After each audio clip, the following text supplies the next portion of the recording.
Grace and peace, everybody. We're back. We're up in the building. Happy Thursday to you. Happy Thankful Thursday to each and every one of y'all. Thank you so much for hopping into the best live chat on the internet. I appreciate y'all stopping by, saying what's up to the folk. Make sure that you jump in. Make sure you say hello to all you good people, all that kind of good stuff. I'm waiting for my guests to show up. I do apologize. We have had a little bit of technical issues, so I'm waiting for my guests to make it through. We're going to have the beard lawyer on this evening to talk about some of these cases that have been out here, giving you his expertise on that as well. So I'm looking forward to that. Now, in the meantime and in between time, we are going to check out what's going on with y'all. Thank you so much to all of you already. Amethyst is already in the building. I appreciate her. I see, let me see. I see Texas Mother in the house. Thank you so much. There we go. Beard has a fan base already. Okay, I love it. Make sure you say what's up, Beard. Make sure y'all say what's up to him. And the moderators are going to drop his link in the chat. Please go by and make sure you support our guests and let him know we thank him for coming through today to give us his expertise. All the way from Florence, Kentucky. There we go. Whoa, sorry about that. Always from Florence, Kentucky. Tanya, it's always good to see you. Thank you so much for stopping through on this evening. Now, before we jump in, if you don't mind, just like Tanya always does, tells us where she's from. In the chat, tell us where you are right now. Are you in Atlanta? Are you in wherever? I don't know. Just in the chat, let us know where you are. And in the meantime, I'm going to tell you where my guest is. He's in the house. Shout out to the beard lawyer. How are you, sir? Hey, I'm good. I'm good. How you doing? Quite well, sir. Thank you so much for stopping through this evening. How goes your day today? You know, I'm good. I am actually in Albania. It's midnight here. I'm traveling, and I wasn't going to miss the show, though. I always appreciate a good conversation. So, yeah, I'm here in the Balkans. I've been here for about 8 days now, and Albania is the last leg of my trip. Yeah, I'm here in the Balkans. Sorry, okay. I got some feedback. So you're doing like a reverse World Cup. A reverse World Cup. That's exactly right. I was actually in Bosnia earlier too, and man, Bosnians don't mess around when it comes to soccer or football, as they call it. Right? They don't mess around. Yeah. That was incredible. Okay. Can I ask what your travels? Are you just family traveling? Are you doing something for work or just enjoying life? Or you know what? I always like to learn about other cultures and other people, and this was just the time to do it. There's never a wrong time to do that, and so. Yeah, man, it's pretty exciting stuff. I would encourage more Americans to travel the world and not just do the whole Paris, London, France thing, but get out and go to other places, right. You know, and experience the food, the culture, the people. Don't just stay at the resorts. Like, get out, and that's how you learn about the world and learn about yourself. Really, is to do something outside the box. I can take that. I will accept that. I will accept that. I'm a cruise guy, so I like to cruise with my family. But because I feel like it answers a lot of questions that my kids had when they were younger, because I don't have to worry about it because everything's taken care of on the ship, so I don't have to worry about it. And I should apologize ahead of time if my audio or video or lighting is not great. I'm not in my home studio, so if this is at all difficult to process, that's what's going on. You know what? I think we're already going to, you know what? You're going to have to pay penance. You're going to have to come back again. There we go. Once you get back to the States, we'll have you come back again, and I'm sure there'll be more shenanigans, so don't even worry about it. Let's do it. You look great. Sure. You look great now. Do you mind just real quick, just in case any of my guests or any of our audience doesn't know who you are, do you mind telling them who the beard lawyer is? Besides a man with a great beard, by the way, but go ahead. Oh, I appreciate that. Thank you. No problem, brother. So I'm an attorney. I'm based in Scottsdale, Arizona. My practice is primarily internet defamation, and we do the standard commercial practice representing entrepreneurs. But the real meat and potatoes of my practice is internet defamation law, and that has a lot to do with speaking the truth and speaking from the heart online. And we've learned in many, many, many different cases that sometimes the truth doesn't matter. And sometimes the truth does matter. So that's my practice in a nutshell. I do both plaintiffs and defense work. I know we're going to be talking about criminal cases. I'm not a criminal lawyer, but I followed some of these cases pretty closely. And yeah, I'm happy to be on the show and to talk about it. I got it. If you don't mind me asking, how did you get into internet defamation law? I mean, there's 160-ish different forms of law. How did you get into that one specific? Or Yeah, is it so trial by internet, fire? you know what's funny is I started practicing. I started my own practice right out of law school, and Nice. that Okay. was 17 years ago. And at the time, Amazon was just becoming this Goliath, and people were just starting to jump on to social media. There was no Instagram. YouTube was still in its Wow. nascent stages, right? And so nobody was really representing people who were doing business online. Nobody was representing the entrepreneurs online. And so I decided, you know what? I want to dabble in that. And so it started with just somebody said something false about someone online, as people do. That's how it started. I Right. had first case, and I'm like, man, I really love this. I also love representing people who are trying to establish themselves online, whether it's a product or a service or a creator like you. And that's how it started. It's been 16 years in the making now. Wow. And I love it. I picked this area of practice. It didn't pick me. And I get to meet amazing people every day, represent great people in difficult situations. And so my practice teaches me just as much as I teach my clients as well. So I love it. Well, okay. Well, thank you, man. I did not know that. That's actually kind of cool. So we'll have to hear more about that when you come back. Now, absolutely. now, by the way, you actually sound fantastic. So I don't think there's no problem at all. Awesome. Now let's talk about it. There's three cases that we kind of talked back and forth with your team on the through email: the Carmelo Anthony case, Candace Owens versus the world, and the Rick Chow case. And just starting with the Carmelo Anthony, just as a legal expert, I don't expect you to be a true defense attorney or anything of that nature. What was a single biggest strategic mistake made by the defense, and what would you have done differently if you had been the lead counsel or had been able to give some insight? Yeah. The defense made some pretty big mistakes in the Carmelo Anthony case, right? And Okay.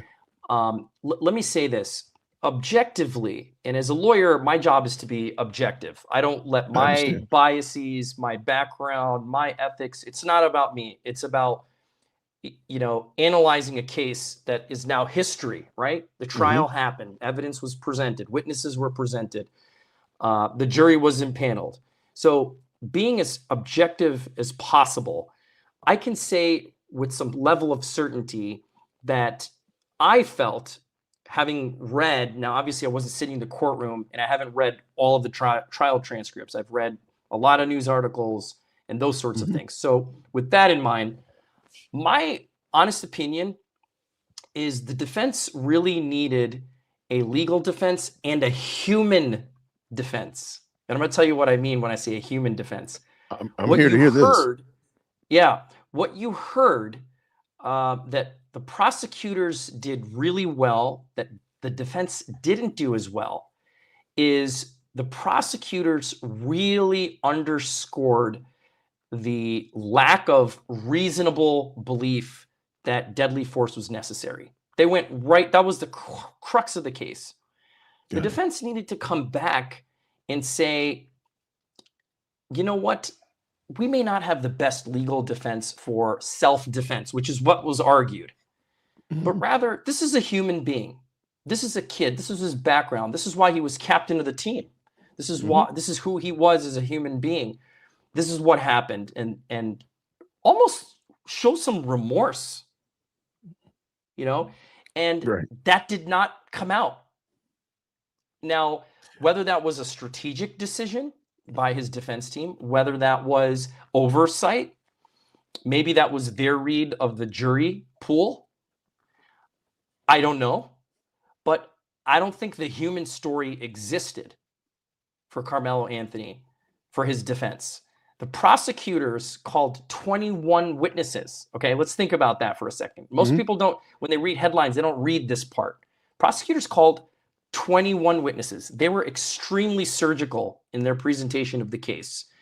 The autopsy, they warned the jury saying, look, the autopsy is going to be extremely graphic.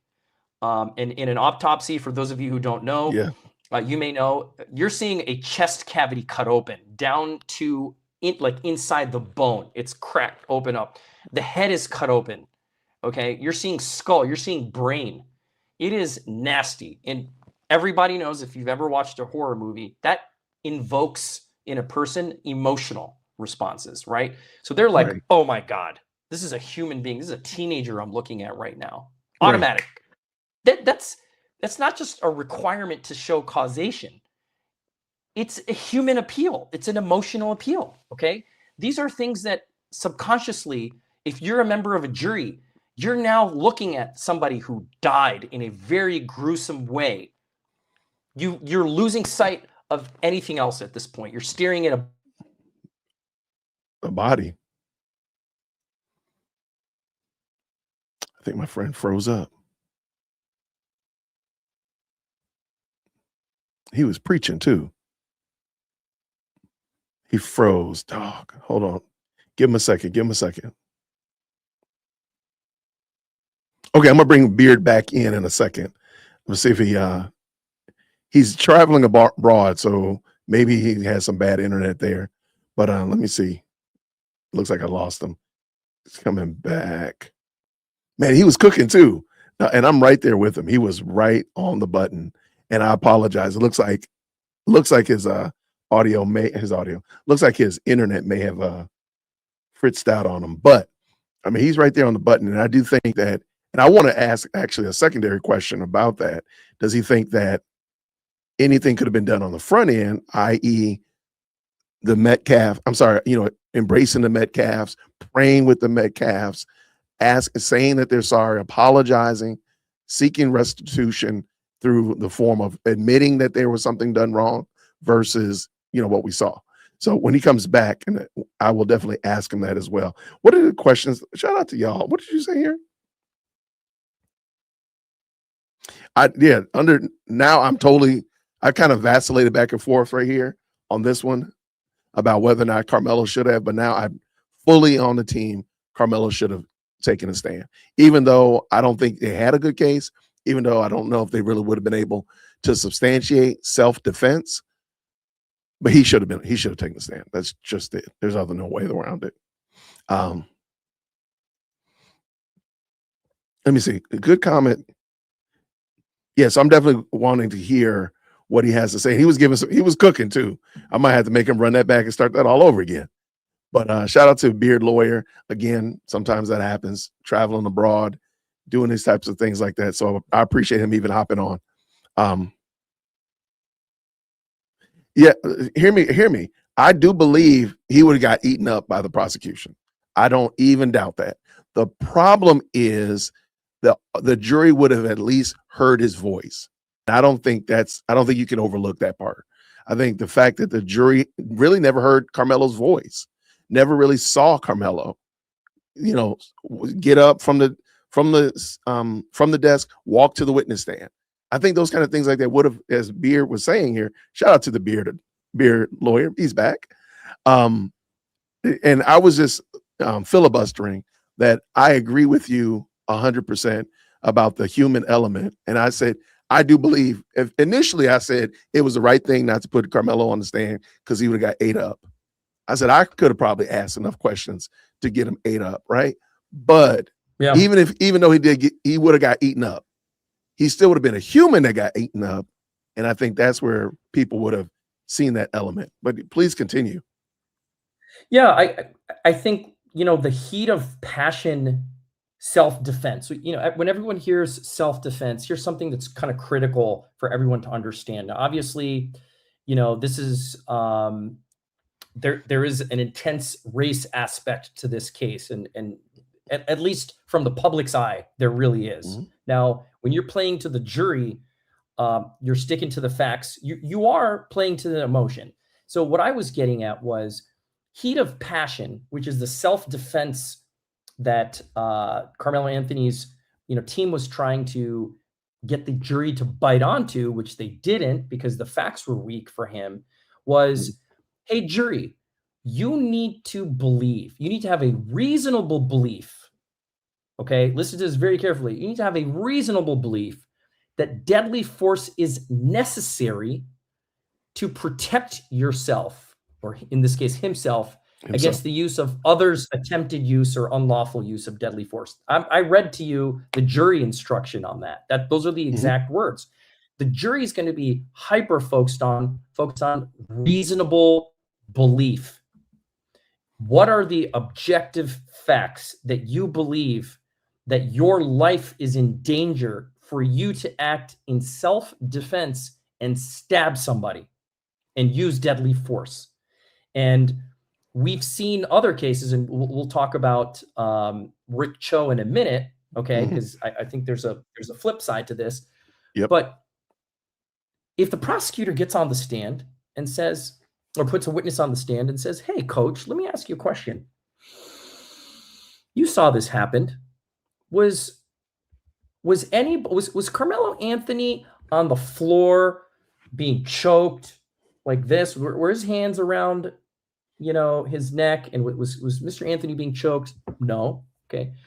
Did he have, did Austin Metcalf have his knee on the back of Carmelo Anthony's neck with his facing down? No. Okay. Did he have a knife to his neck? No.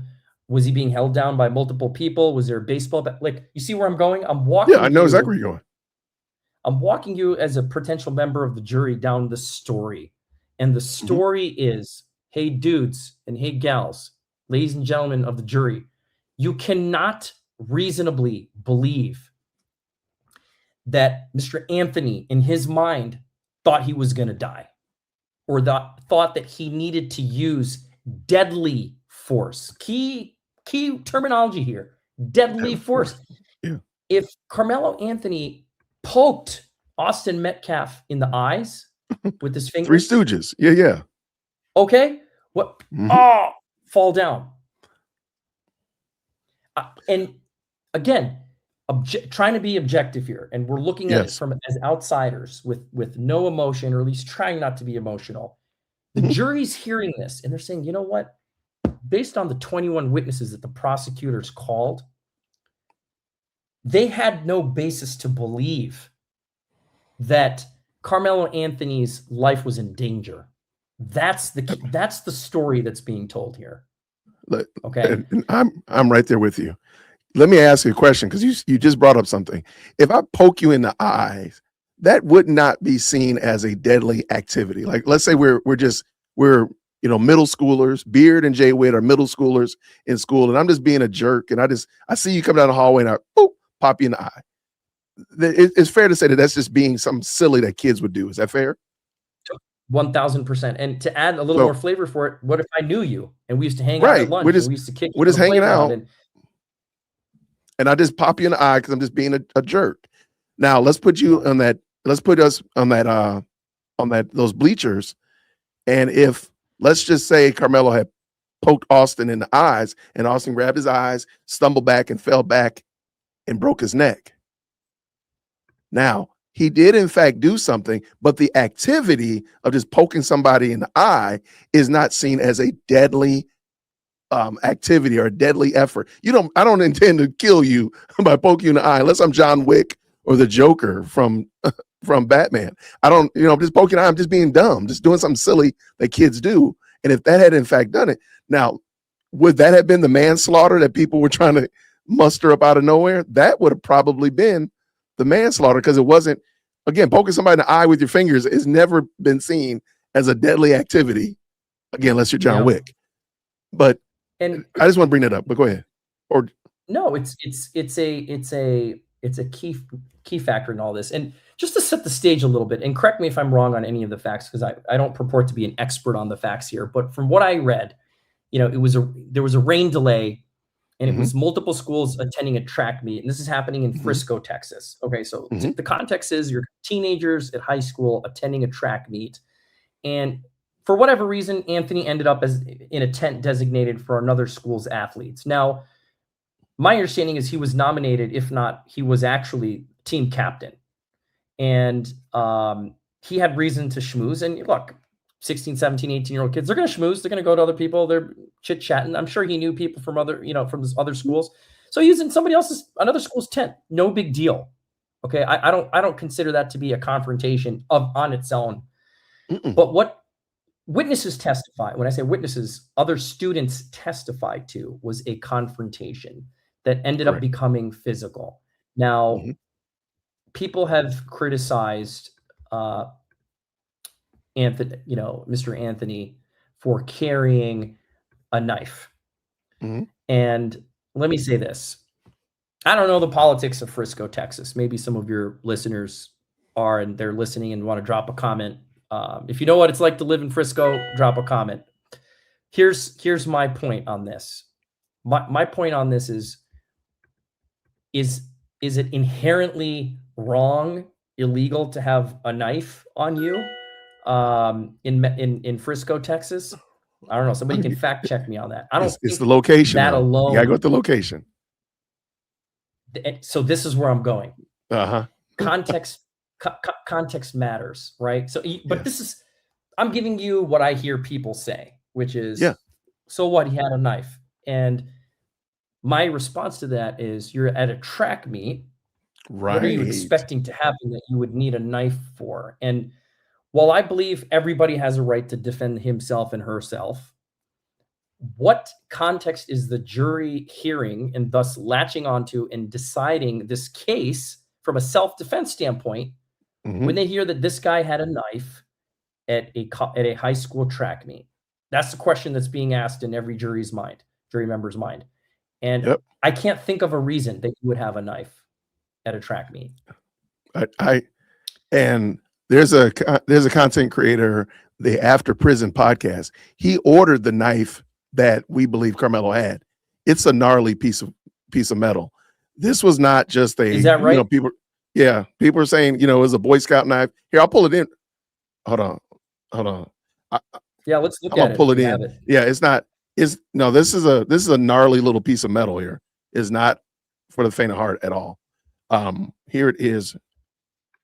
Hold on. Some reason or another is opening up all of his shorts.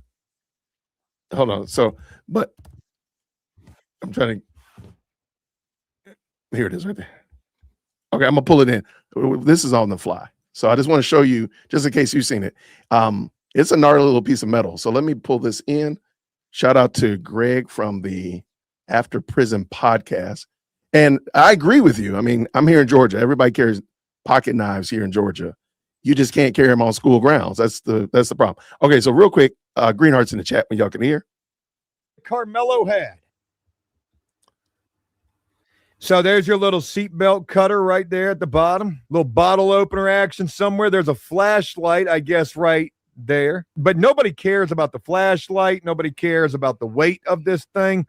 All we care about is what we're getting ready to whip open right there. I also want to know, like, how quickly you can whip this open. Oh, my God. And you can, hey, I can almost, holy moly. That is the biggest 3 inches I've ever seen in my life. Serrated blade. Oh, my God. And that thing is sharp. And did you see how quickly it whipped out? Let's run that one more time, Steve. Yeah, that'll do the trick. All right. That is a Boy Scouts aid tool, as Charleston White liked to refer to it as. It's ugly. It's mean. It's uninviting. And that shit looks like it will do ungodly damage. Another lie that they said, he brought the knife to school. He didn't have a knife. He had a Boy Scouts aid tool. What's on that tool? They have 12 different components. You lift this one up, it may be a bottle opener. You lift this one up, it may be a screwdriver. And they're about this small. They're smaller than 3 inches. It was so small, you don't even see it when they take the picture next to the body because it laid next to the body right by the backpack. To talk about the knife was so small, you couldn't even see it sitting next to the body. I don't know, man. I don't know. And I just can't get over this. I can't get over that. Why would a knife have the ability to just whip, to go like that? Why would a knife have that? That is for immediate response. It's a hunting knife. Somebody had said this is actually used to gut a deer with. Well, something else got gutted with this as well, too, unfortunately. All right. How does that? Let me make a comment on this. Oh yeah, go ahead. I checked, and as it turns out, I always like to fact check myself, by the way. Please. So I like doing this. Frisco Independent School District, where this happened, prohibits the carrying of any bladed instrument, as they call it, that's capable of inflicting serious bodily injury, including pocket knives, folding knives. Now, state law says, well, any knife with a blade of over 5.5 inches is strictly forbidden. Okay, 5.5 inches. So whether this was 5 inches, 3 inches, doesn't matter. Okay, from perspective of, was it proper for him to have this? Now I want to change my answer. It was totally improper, as it turns out, because according to the school district rules, you can't have weapons on campus, period. It can result in suspension. You can also be arrested. So there's the answer, in case people are wondering. Shouldn't have had it on him, period. Now, I don't know if that fact was presented to the jury or not, but this is me objectively looking back. The dude shouldn't have had the knife. I mean, and given the fact of how quickly, as you saw Greg opening it up, flicking his wrist, if it was open in the backpack, that means it was already unsheathed in the backpack, ready to do damage from the word go. Or maybe he had his hand in there, opened it up. Either way, to the point that we're making, it shouldn't have been here. And therein is the rub. Yeah, so I appreciate that, man. Thank you so much on that. Now, here's another question. Looking back now at the sentence, oh, that's the question I was going to ask you. When you were saying that they didn't humanize him, let me bring this question down. Okay, they didn't humanize him. I did a video looking at my mentor here in Atlanta. He's a former attorney as well. And he talked about the fact that Karmelo Anthony's family should have taken advantage of the opportunity afforded them when Jeff Metcalf came to their press conference to pray with them. Because Jeff had already said that he forgave them, and they should have jumped on that opportunity to let the world see that we're trying to heal, we're trying to restore. And he went through a lot. He went through a really detailed explanation of what they should have done. And I'm just asking you, do you believe that that would have helped? And it is leading into this question about sentencing. Do you think it would have helped not only with the humanization in the courtroom, because I still believe he should have gotten some time. He was guilty and he should have gotten some time. But would them, accepting the olive branch from the Metcalfs, being seen praying with the Metcalfs and giving them an opportunity to speak as well, and actually just saying the word sorry. Like to this day, I've done 4 videos on the family. I've yet to hear them say, I'm sorry for what my kid did. I take responsibility that my kid did something horrible to your kid, and I apologize for that. I haven't even heard that. So do you think that would have helped in, leading into my question about sentencing? So what are your thoughts? 100% they should have done that. They should have done that. That was a mistake not to, man. It's unfortunate. They 100% should have done it. Look, an apology goes a long way. And you can't, in this instance, apologize to the victim because he's not with us. But they could have done other things and they didn't. And, Jay, I feel obligated to say this because, and I'm going to get some hate for it, but that's okay. No, we don't hate on my guests over here. No, we don't hate the guests. Look, go ahead. But the fact that the race card was played really hard on this bothered me because as a lawyer, look, first of all, in America, our justice system is broken. I'll be the last one to tell you it's a perfect justice system. Okay. On the civil side, on the criminal side, I'm here to tell you it's not a perfect system. It has a lot of flaws. I do believe people have biases. I do believe juries are biased. I do believe judges can be biased. Yes, sir. But the jury heard facts and made a conclusion based on those facts in this case. And the facts were not on Karmelo Anthony's side. They just were not there. They were not on his side.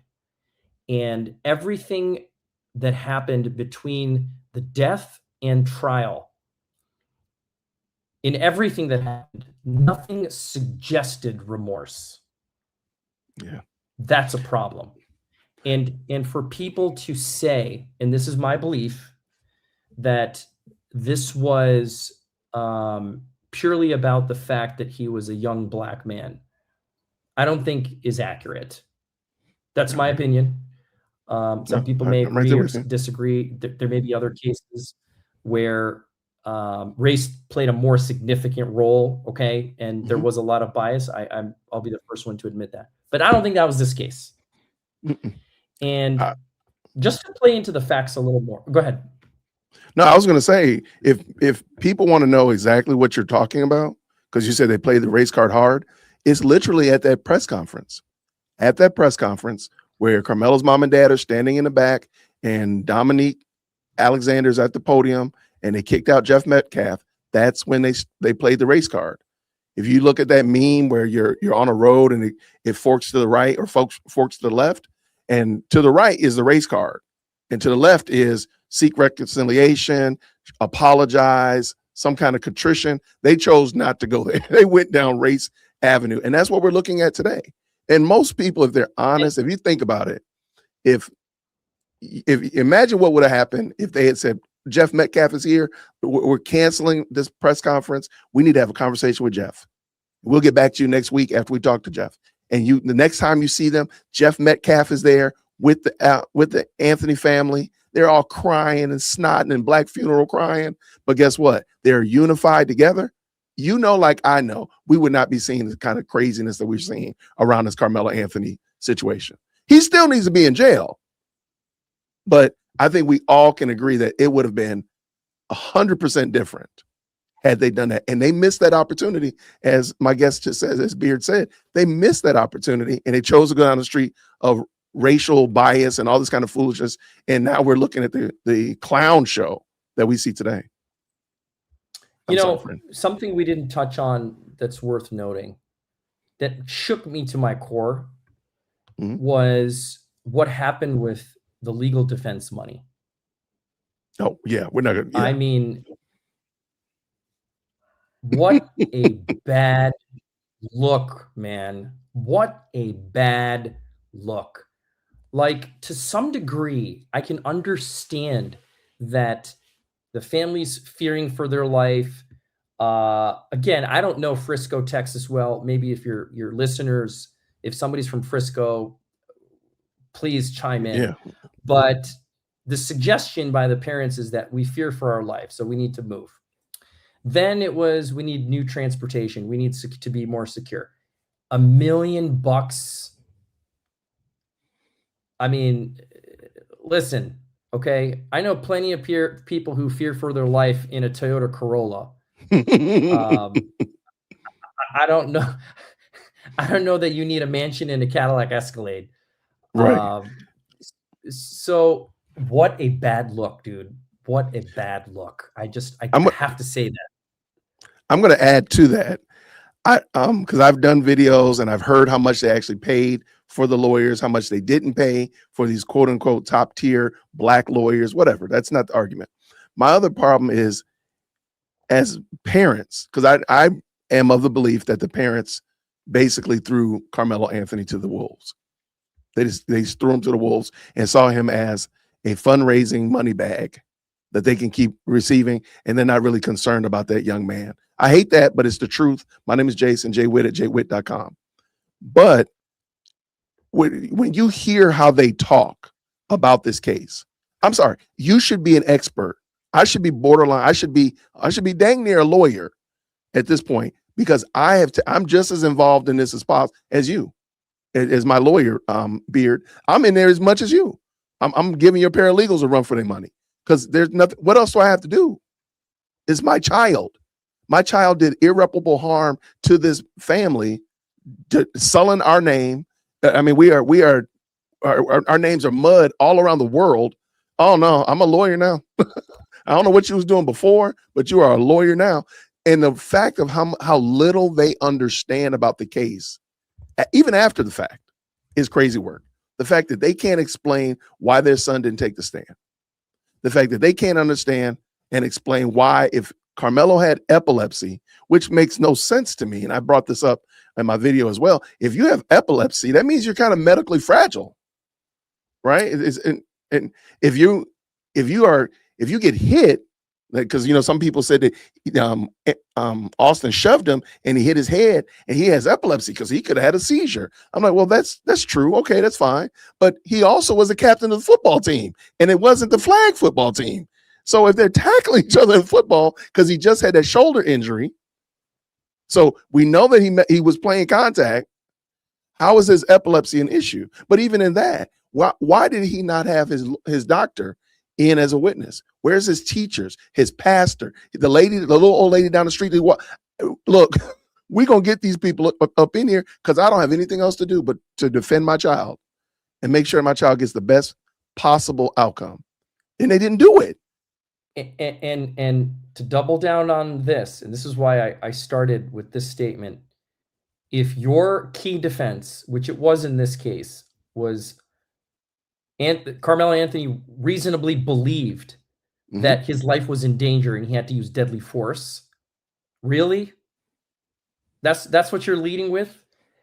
The guy stabbed Austin Metcalf so hard, it broke bone. Okay?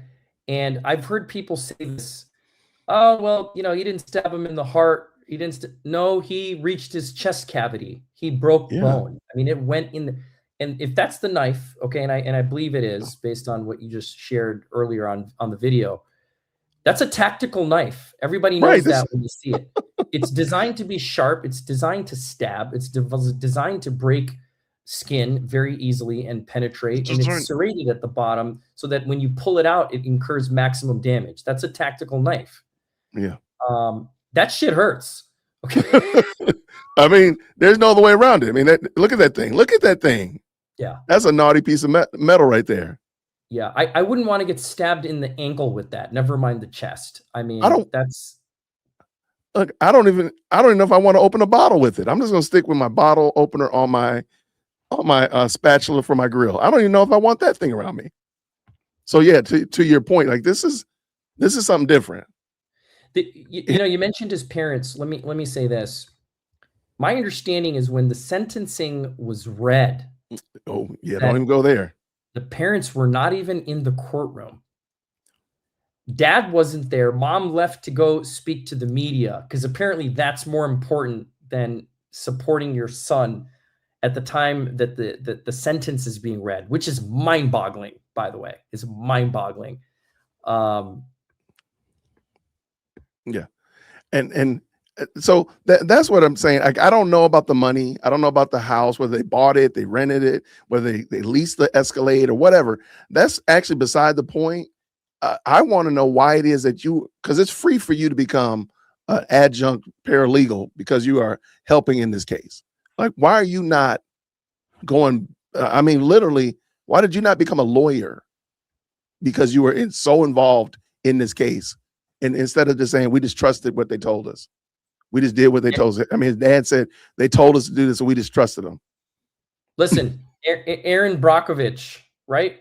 I mean, yeah, that's what you become when something like this happens. If you believe your son is innocent, you're not necessarily out talking to the media when your son's in the court about to literally get slapped. Yeah. This is a wild story, man. It's a really wild story. And again, the facts tell the whole story here. And I think it was a really big mistake for the defense. There was opportunities to object, by the way. I do think prosecutors want a conviction. That's part of our criminal system. They're going to push. Right. I don't know that they engaged in misconduct. I don't have enough facts to say that. I know that they asked witnesses things on the stand about whether Karmelo Anthony was guilty or not. Probably defense may have objected to those kinds of questions. These things happen at trial. But ultimately, a jury believed, again, I read the jury instruction, that there was no need for deadly force. And I agree with that. Okay. Listen, I was 17 at one point too. Yeah. And I've had a few kerfuffles. Okay. And don't turn this into a confessional now, Beard. What's that? I said, don't turn this into a confessional now, Beard. I don't want to have to be a witness. No, I was a scrappy young kid at one point. I was a scrappy young kid. And I've thrown a few punches, I've received a few, but my point is this: it's a 2-week automatic suspension, right? You fight, but kids throw hands, they push, they yell words, they say things. Stabbing someone viciously. Here's another fact, Jay. I've heard people say, "Well, it was one stab." How many more do you need? I mean, listen, it just takes one hit to the carotid artery. Are you going to argue that slicing someone's throat, or hitting their carotid there's nothing wrong with that? That's ridiculous too. I mean, I'm sorry. I'm not a big fan of that argument of the one stab argument. Yeah. And I think, well, to me, I think that's part of the one stab, the Boy Scout knife, he was getting jumped. Those are stories that are based in cope. I just can't cope with the fact that this young man did what he did, and he's being punished properly under the law. So we got to come up with, again, all these fanciful stories from mystery videos that people, only 3 people have seen, but the video was on Reddit, to all these other side quests, instead of just dealing with the fact he did something wrong and he should have been punished for it. I mean, it really is that simple, but people have made it far more complex. And then now they're here and they're running their heads in the walls, and that's on you. And you could have just joined us. He did something wrong and he's being punished for it. All right. Yeah. Here we go. Well, man, thank you for that, man. I appreciate your insight. All right, we're going to shift gears. We're going to leave from Texas. We're going to hop over here to South Carolina. The Rick Cho and I forgot the young boy's name. Please forgive me for that. But the Rick Cho case. And do you want to give me your thoughts on Cyrus Carmack? Yes, thank you so much. You want to give us your thoughts on that? And I want to ask you what aspect of the of course, give us the background, and then the question will make more sense. Yeah. So, this case was about Rick Cho. Rick is, I believe, middle name, 61-year-old Asian man, and he shot Cyrus Carmack Belton in the back. Mm-hmm. And that was after chasing him out of his convenience store in Columbia. Okay, those are the facts. And he maintains, he meaning Rick, that he acted to defend his son. And we should revisit the facts about his son and exactly why he says he was defending his son. But allegedly, Cyrus, I think he was 14. Somebody fact check me on that. I think he was 14. He's a 14-year-old who came into the store and had a gun pointed at Rick's son. And that is what prompted Mr. Cho to then chase Cyrus out of the store and shoot him. Okay. Those are the high level facts. Now, two things jump out at me, and we should go into the facts in more detail in a minute, but there's 2 things that I want to juxtaposition here with the Karmelo Anthony case. Okay, sure. And that is this. In one of these cases, somebody had a gun pointed at their face. You follow what I'm saying? Yeah, absolutely. In one of these cases. Now, this is happening in 2 different states. Okay. I think the racial tensions are different in each of these states, in each of these counties.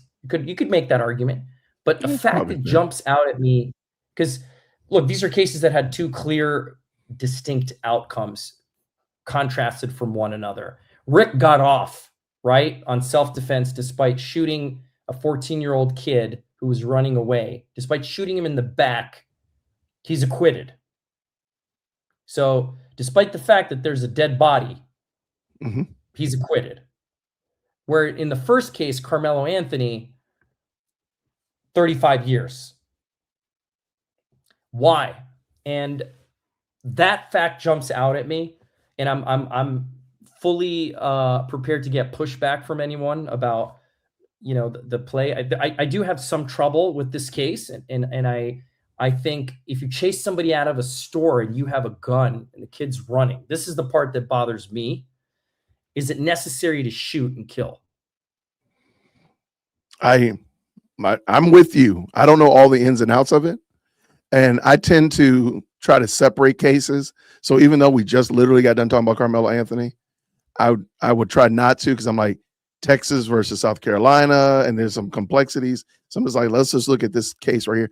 I don't know if you necessarily had, and let me back up, pause right there.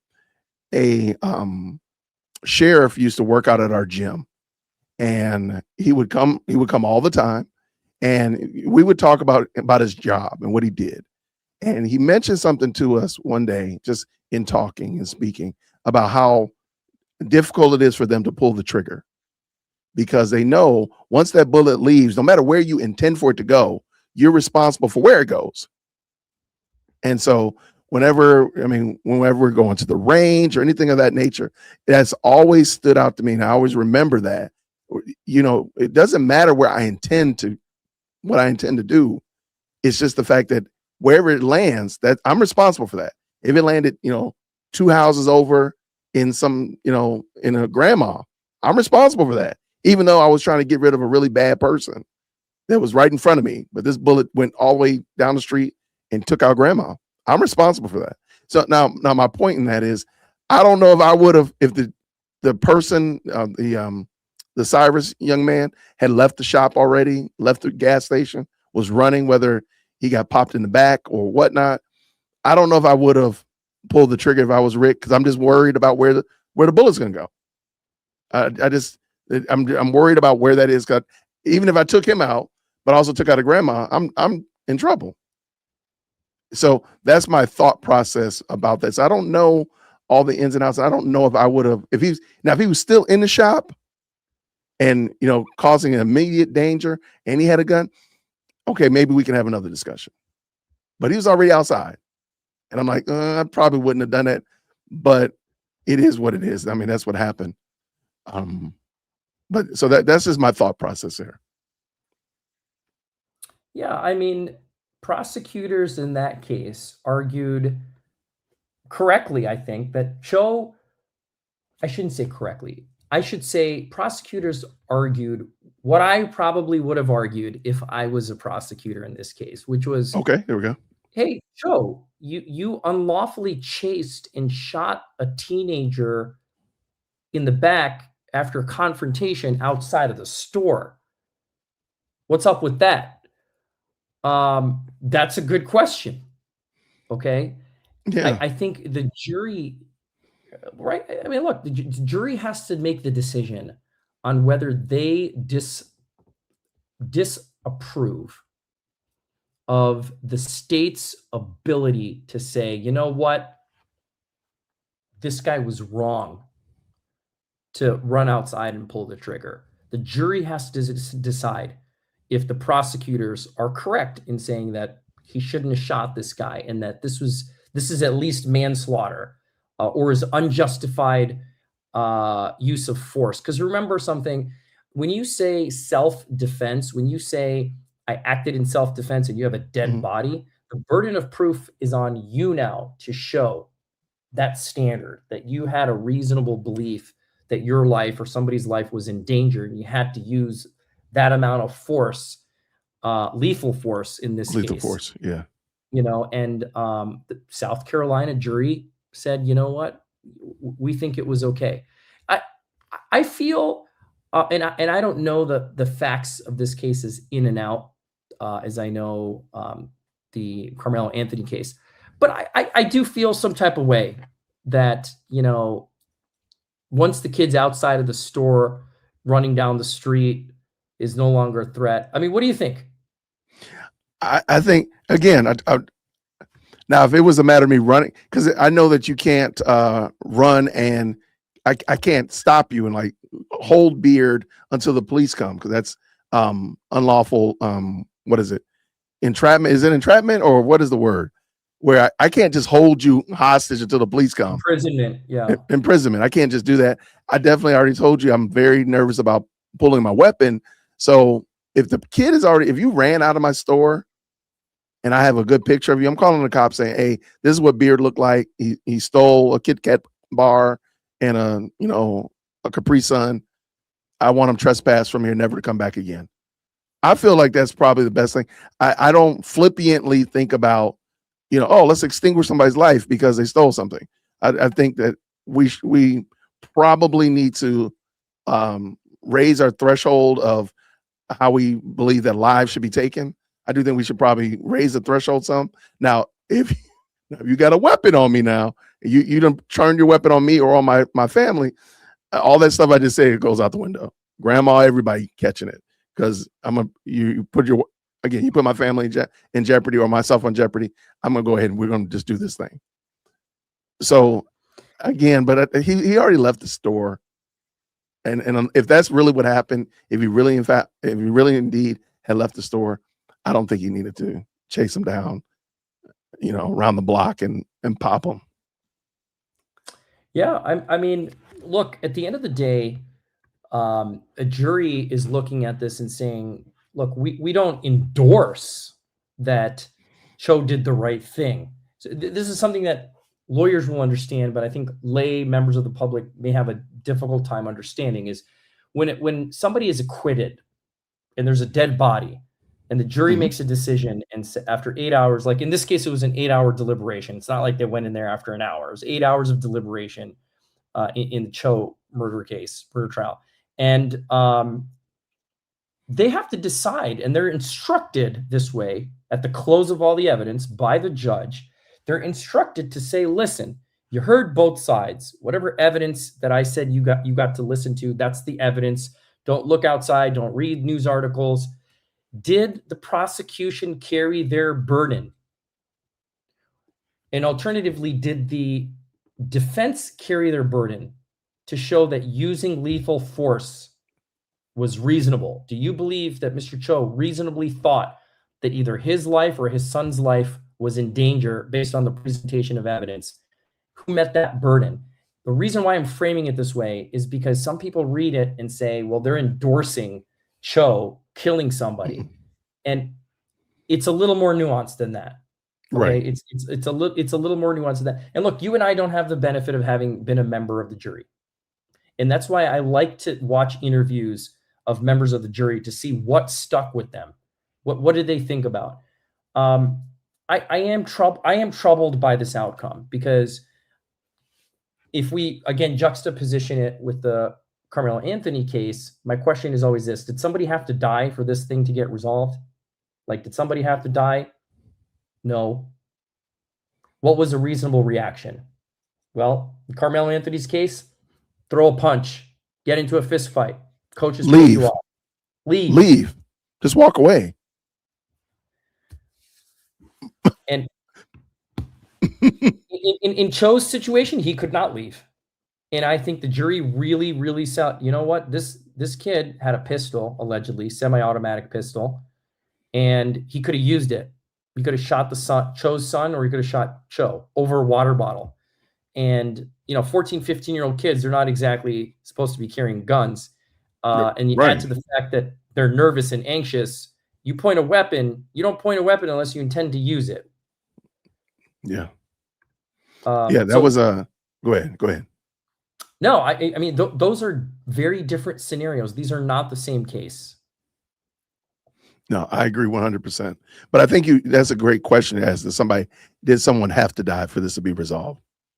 I don't know. And the complexity of the Cho case, if it was a split-second decision, a 14, 15-year-old has a gun, trained on your child, your son, you don't have a lot of time to figure this out. In a Carmelo Anthony case, there's 100 different solutions, and all of them could have been that everybody went home safely, and most of them surround, just leave, just go away, just go. If he had just done that, none of this would have happened. So I think definitely the Carmelo Anthony case could have been solved without somebody being dead. And I don't know all about the Cho case. Go ahead, man. Something else. And look,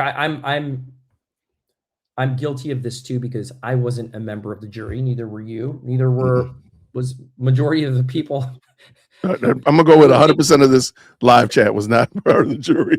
Right? And so the case was not, I should say the defense of Rick Cho was not, Mr. Cho shot Cyrus over a water bottle. But that's what you hear people say.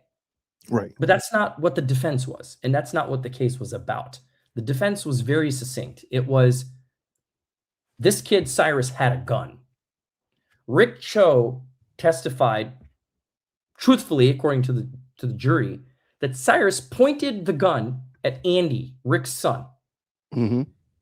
The jury also heard and believed Rick Cho's testimony that Andy's life was in imminent danger.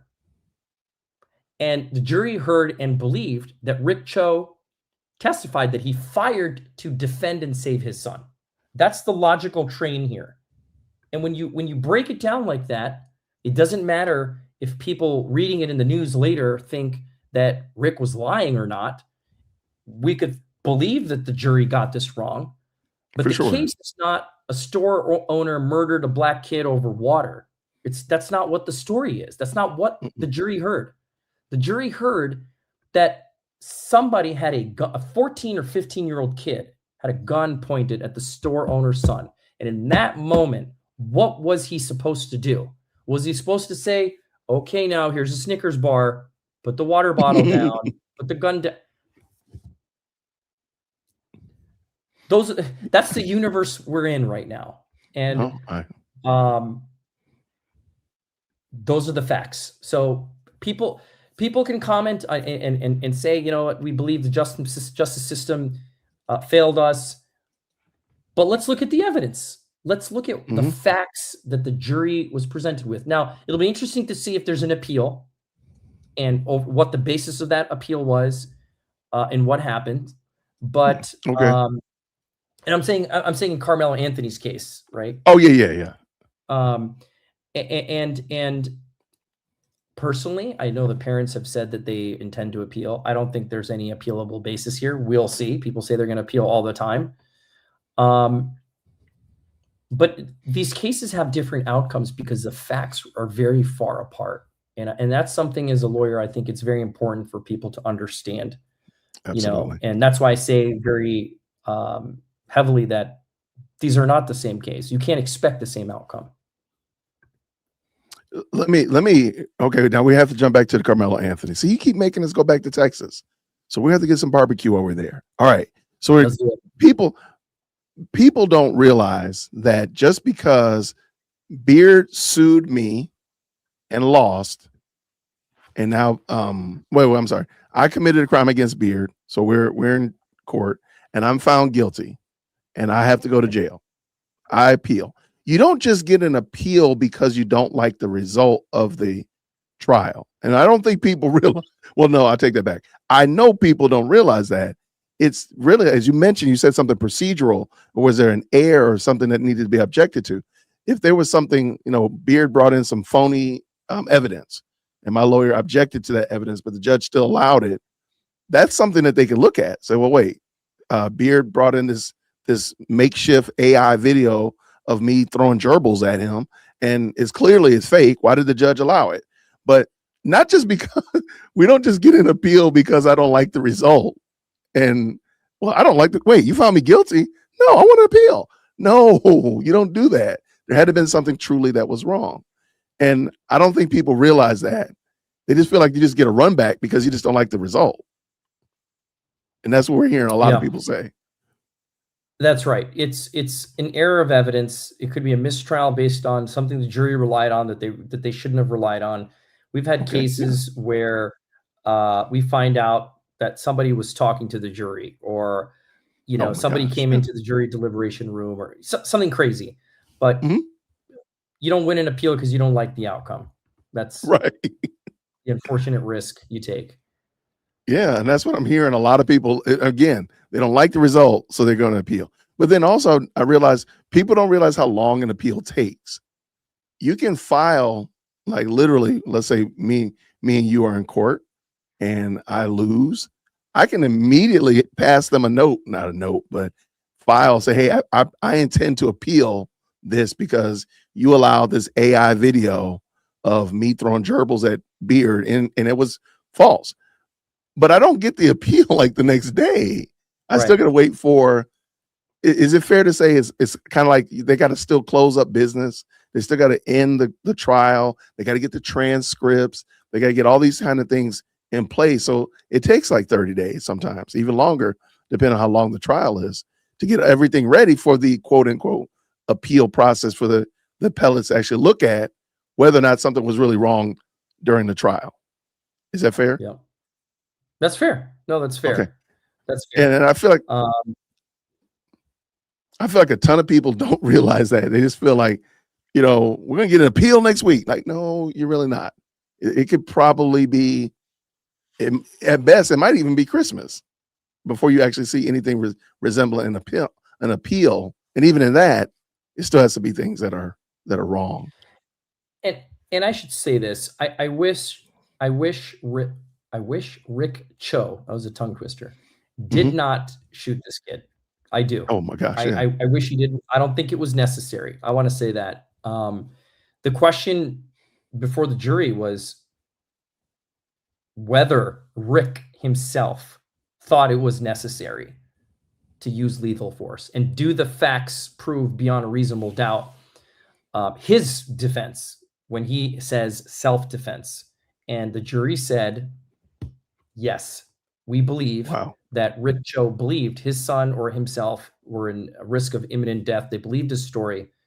They didn't like the fact that a kid had a gun, that he pointed a gun, that he could have shot without hesitation. And again, I don't endorse the fact that this kid had to die. It's extremely unfortunate, especially in these juvenile cases. Yeah. Yes, he shouldn't have had a weapon, but I don't know the circumstances of his family, where he came from, what happened. Okay.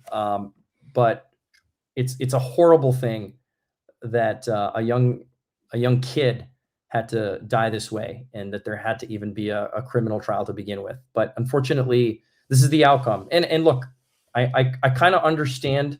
I kind of do understand when people say I'm outraged. That could have been my kid. I kind of understand that. But on the flip side, where the hell did this kid get a gun from? Yeah, I stopped doing that. You might not know this, but I'm Black, and I have little Black babies. And my mom and my dad, my brothers and sisters, we're all Black. No, it would never have been my child. I'm sorry. No, because my child's not running around here with guns. No, I'm not going to sit there. I'm not going to put myself in that mix. Nope. That's you all. That's your child. That would not have been my child. Period. End of story. To have a gun and be comfortable enough to pull it on somebody, that would never have been my child. No. So I hate when people do that, because they try to use, and we do this as Black people. We love using this collectivist language. Like, all of us believe this. No, we don't. I don't believe that. I don't believe that children should be carrying firearms, period. I also don't believe that children should be stealing. So no, it would not have been my child. But by the way, it's my understanding that the prosecution sought charges for premeditated, first-degree murder, premeditated. On Rick Cho? In the Cho case. Okay. All right. The reason why I think the prosecution made a mistake is because the burden of proof to show premeditated murder, first-degree murder, is much more difficult. They could have, and probably would have gotten much farther with a manslaughter. I was going to say reckless manslaughter. Yeah, some kind of, reckless disregard for human life. That, hey, you know what? We understand that this kid had a gun and that it was pointed, but did you really have to shoot? Wasn't that reckless? You chased him out of the store. Where was I don't know. This is just me. If I was a prosecutor, I probably would have brought some sort of manslaughter charge versus premeditated murder. I don't think I don't see premeditated murder here. Yeah, I think that was much. It kind of leads into this question I have, and feel free. We've kind of talked about it. What legal lesson should the prosecutors and the defense attorneys take away from the Cho acquittal that the public may have completely missed? Yeah, well, I think the elevator pitch version is, look, I like a that. South Carolina store owner shot and killed a 14-year-old after an encounter in his business uh, because a gun was pointed at someone. And when you understand that your life or someone's life, like your son or daughter or parent, could be over, you're going to act quickly. And acting quickly may be the wrong decision long term, but in Mhm. that short term event, it might be the best thing. And you may later even turn out to be wrong, right? Like in these cases where somebody points a gun that was painted and it was a water gun. The Yeah. question is not, was it a water gun? The question is, did you think your life was in danger? And objectively, were you unreasonable? And it's extremely important for people, and I'm speaking more for the general public here.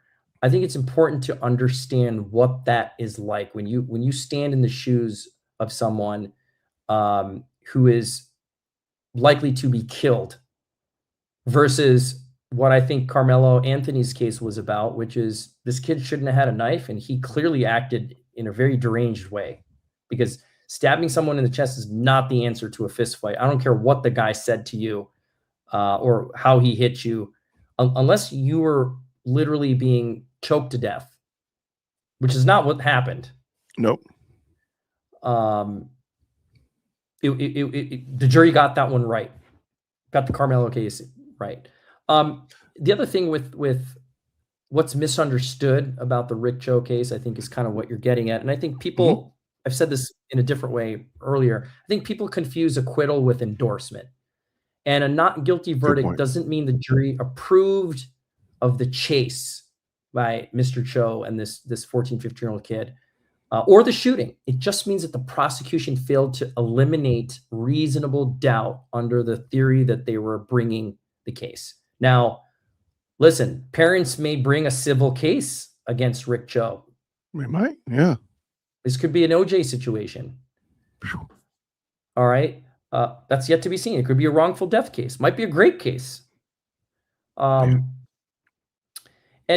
message to prosecutors, look, particularly in big cities, prosecutors tend to be very talented, especially in murder cases. You don't put somebody who just came out of school on a case like this. Right. Politically, it means a lot, right? Enforcing the laws. Don't be overzealous either. I think the mistake that was made in that case, in the Cho case, is prosecutors probably should not have brought a first-degree murder case. They probably should have brought a lesser case, a lesser offense. And I think being overzealous and saying we're going to teach them a lesson, they didn't look at the facts close enough. I think that was the mistake. I can dig that. I like that. I guess and I'm going to take my takeaway from this conversation in this series of questions is what you said. Did somebody have to die to resolve this issue? I think that's a fantastic question to consider. Did somebody really have to die? And I don't know if it applies in every situation, because sometimes the crime shouldn't even happen. But in this situation, same thing with Carmelo Anthony's situation, nobody needed to die. All you need to do was, I feel, let the kid go. Like, okay, fine. Now, again, I don't know if he literally had, the weapon to your child's head, then maybe all bets are off. Okay, I don't know all the ins and outs, but like Carmelo Anthony, that's a hands down. Just leave. Just get out of the situation rather than exacerbate it. And touch me and find out. Y'all ain't nothing but a bunch of peas. Yeah, and you had the weapon in your bag already unsheathed. Yeah, you had bad intentions, in my opinion, from the start. Yeah. But no, that was good, man. Thank you. All right, you ready? You're gonna have to floss after this one, Beard. You have to get the toothpick out because we're gonna go to Candyland. We gotta talk about Candace. Let's go. At what point did investigative commentary cross the line into potential defamation? This is your wheelhouse. What am I talking about? And do you think Candace Owens is approaching that line in any of her current disputes? And we're talking about her versus the Macrones, Brian Harpole, I'm sure there's more of them coming. So, and maybe more have even come. So, any of that? Do you think she's gone into defamation? What do you think? The short answer, I know, man. That Look, sigh was epic. Let me breathe some context into this real quickly. Whenever somebody asks me a question of did someone cross the line, like we just talked about in these other cases, you know, I don't look at their politics. Mhm. I don't look at their religious beliefs. I don't look at what school they went to, what hood they grew up in, what kind of car they drive. I go right to the facts. I put my lawyer cap on. I read the words on the paper and I think. And Candace has crossed the line a few times. And here's the problem. And I'm a big advocate of free speech. I have clients who are content creators like yourself, big bloggers, people who are on the front covers of magazines, celebrities of the internet. And I want them to have as free a voice as possible. And I really believe that the public deserves to have discourse, especially on key issues, like in the the Harpole versus Candace Owens issue, which was about Charlie Kirk getting shot, right? And he was an important public figure, and it was an important issue for our country, and law enforcement failures, investigative failures. Commentary on this is important. I agree. But she crosses the line when she insists that her opinions are not opinions, but facts. Right. And that's the problem. If I want to present to you a theory, it's just a theory. Okay. I always like to make fun of people who think the earth is flat. I always like to, because it's the easiest for me to make fun of, because I think, I won't insult them. But if you literally think the world looks like this, this chocolate bar here that I'm holding, that's a serious chocolate. That's a serious chocolate bar there, my friend. You're about to do some damage. 100% cacao. All right. And man. I am eager to try this thing out. It's here in Albania. No, but look, here's my point. You can theorize that the earth is flat. You could theorize it's a triangle. You could theorize it's a pentagon and a sphere and it's a cube and all you want. And you could lay out all your reasons. Oh, have you ever, I love this one. Have you ever looked out the window of a plane and all you see is a straight line and da da da da. You cross the line when you say things like this. I have proof that NASA has fed everybody lies, that all of the pictures of the earth are actually AI images. And NASA knows the earth is flat, but they want you to believe that it's round for some strange reason, because apparently somebody's profiting off the earth being round. I don't know. But I guess when you say statements like that, or like, John Smith over in the NASA telescope division has fabricated the images, you've totally crossed the line. It's not a theory anymore. You're saying things that are capable of being proven true or false. That's the test. That's the test for whether it's an opinion. So when you say things like, for example, Brian Harpole he had knowledge that Charlie Kirk was not going to be alive, and therefore didn't plan his security for the next event that he was supposed to speak at. That is not an opinion. That's a fact. Okay. When you talk let me ask you a question. Yeah. Let me ask you a question. How would you say that statement right there as an opinion? Because I agree with you. That is a fact. How would you say it as an opinion? I just want to hear what it might sound like. Yeah. It's kind of crazy anyway, but. What I would say is I would ask the question. I would ask the question. I would say, hey, what do you think about this? Why is it that, and by the way, I don't even know if this is true, that Charlie Kirk's forthcoming speaking events didn't have security plans. Okay, let's just say that's true for the purpose of our conversation. For sure. The way I would say it is, right? I'd say, hey, has anyone thought about why security was not secured for forthcoming flights and forthcoming speeches at these universities? Wouldn't it have been important if you're the head of security to make sure that these things are done, particularly for a controversial person in this politically charged climate? Why wasn't it done?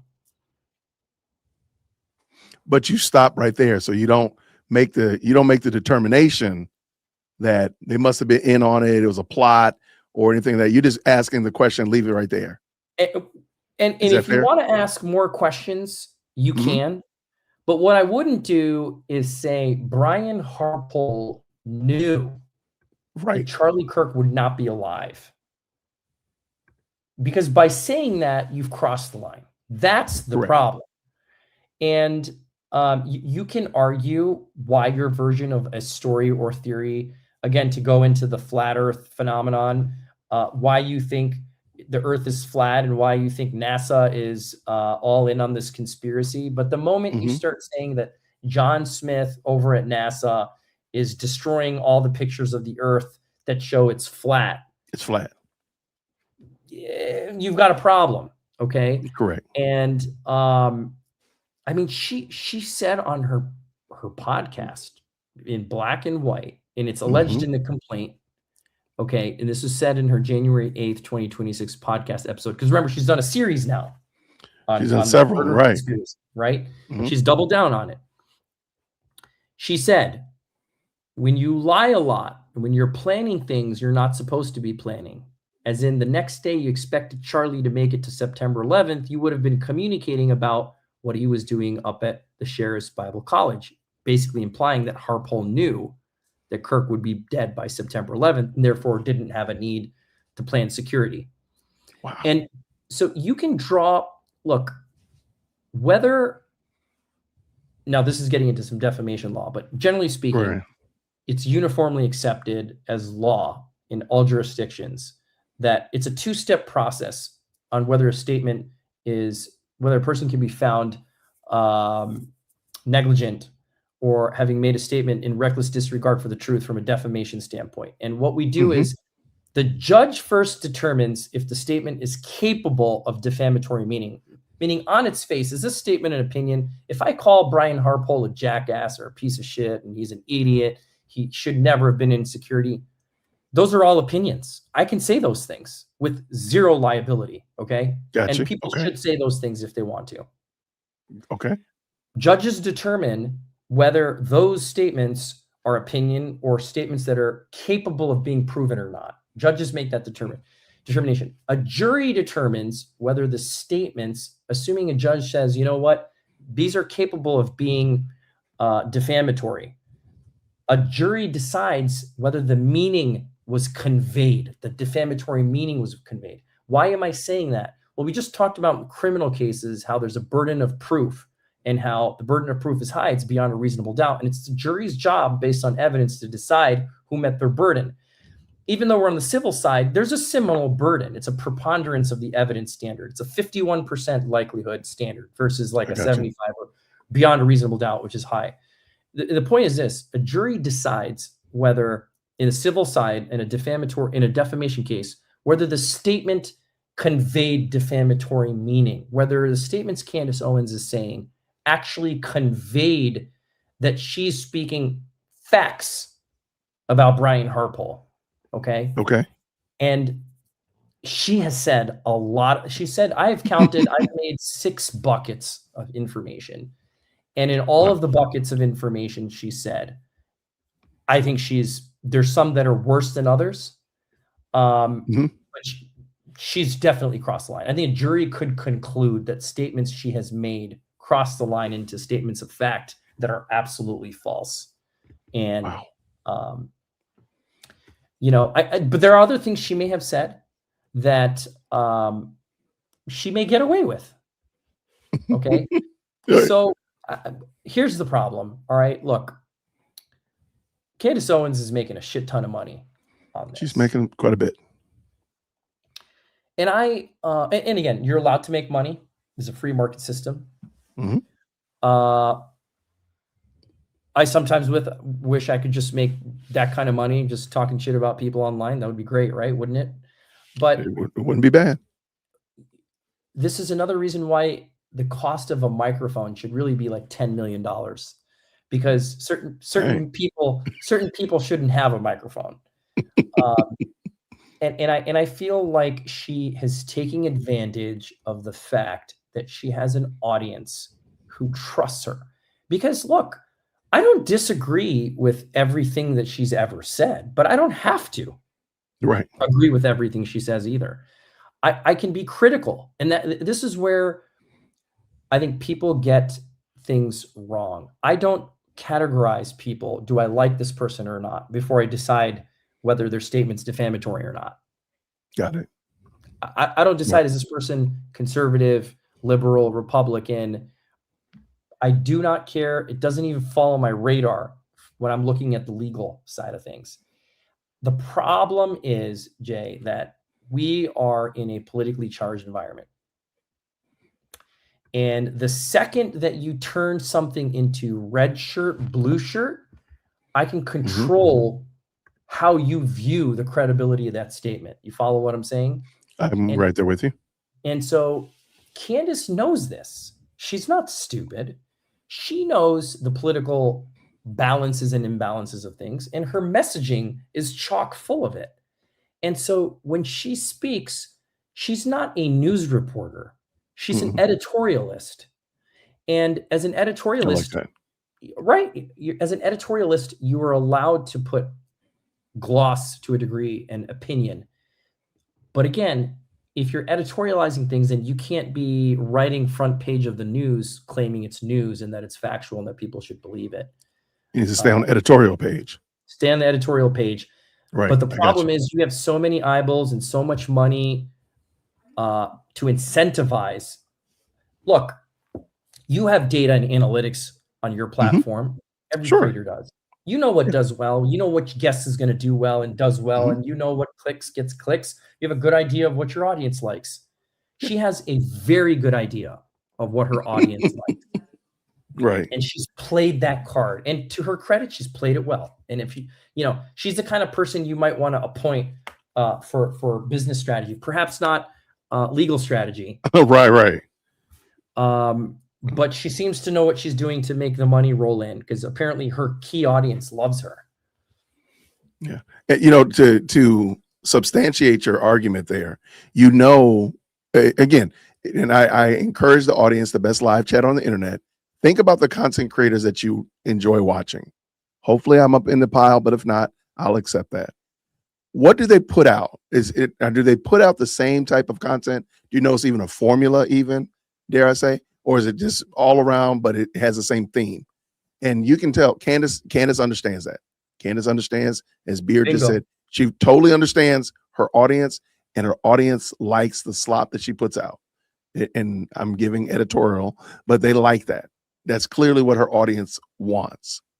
And they like that conspiracy theory. That's why she doesn't talk about silver Yeti cups, because her audience is not interested in that.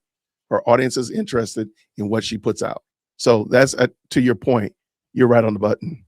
Now, I do want to ask you a question about the Macron case.